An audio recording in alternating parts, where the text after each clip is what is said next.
आज हम लोग स्थिर विद्युत्की चालक के बारे में कुछ बात करेंगे। चालक की स्थिर विद्युत्की के बारे में बात करेंगे। पहला पॉइंट, चालक के भीतर स्थिर विद्युत क्षेत्र शून्य होता है। ठीक है, तो देखिए क्या है। अब जैसे ये फिगर बना हुआ है तो यहाँ पे एक बाह्य विद्युत क्षेत्र है। थोड़ा हम आपको दिखा देते हैं करके। एक बाह्य विद्युत क्षेत्र है, ये बाह्य विद्युत क्षेत्र, ठीक है। ये प्लस प्लस, इसकी जो डायरेक्शन होती है प्लस से माइनस की तरफ होती है। इसको हम ई नॉट से प्रदर्शित कर रहे हैं, ठीक है। ई नॉट, ई आउटसाइड, वाह है विद्युत क्षेत्र। इसके अंदर हमने क्या किया, इसके अंदर हमने एक जो है एक स्थिर, एक हमने इसके अंदर एक चालक रख दिया, ठीक है।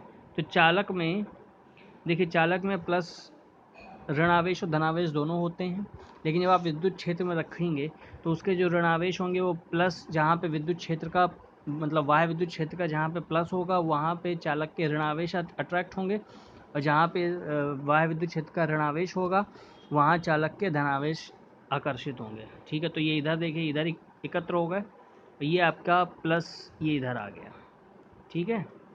और जैसे जैसे टाइम बढ़ेगा तो यहाँ पे और ज़्यादा इलेक्ट्रॉन इकट्ठा होते चले जाएंगे और यहाँ पे और ज़्यादा धनावेश इकट्ठा होता चला जाएगा।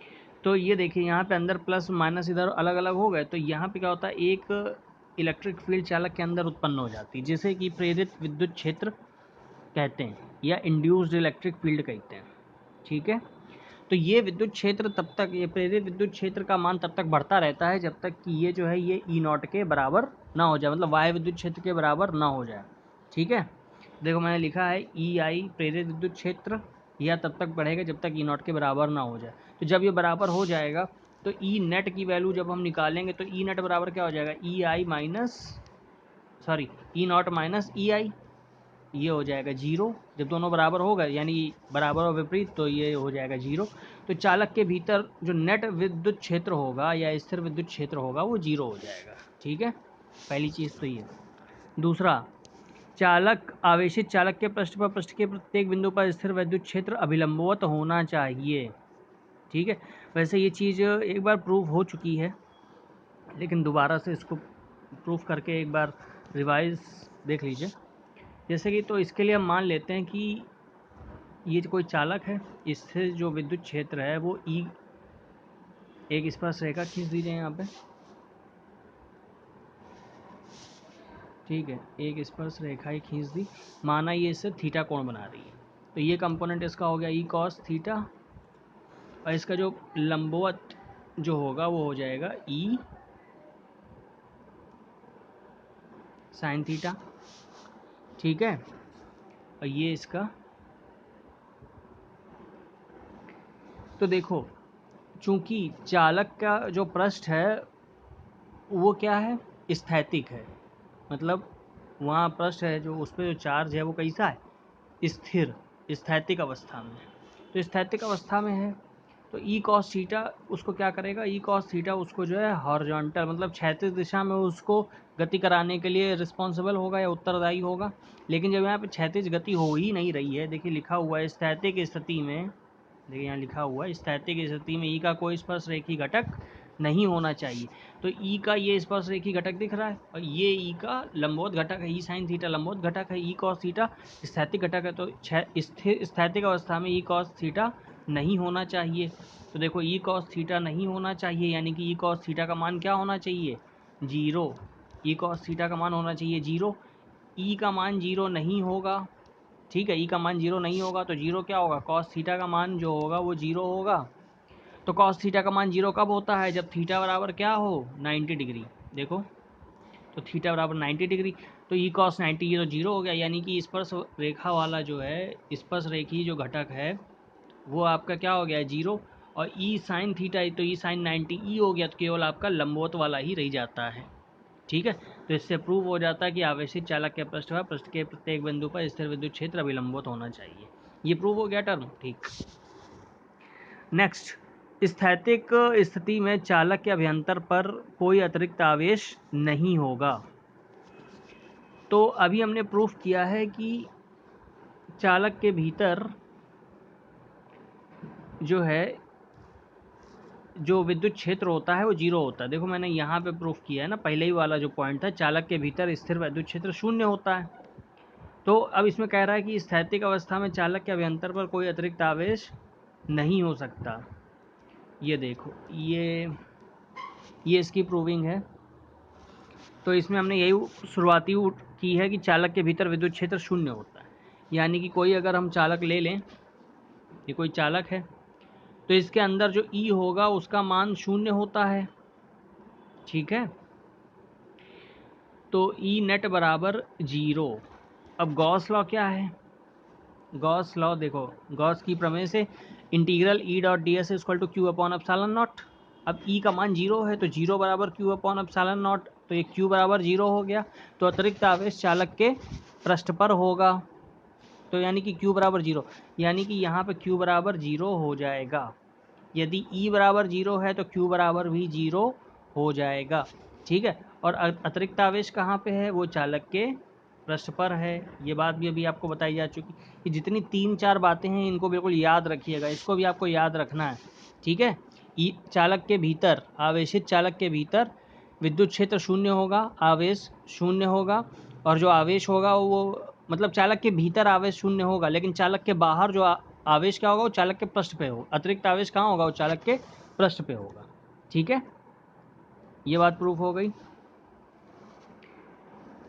अब तीसरा, चौथा जो है, चालक के समस्त आयतन में स्थिर विद्युत विभव नियत रहता है तथा इसका मान इसके पृष्ठ पर भी समान भीतर के बराबर होता है।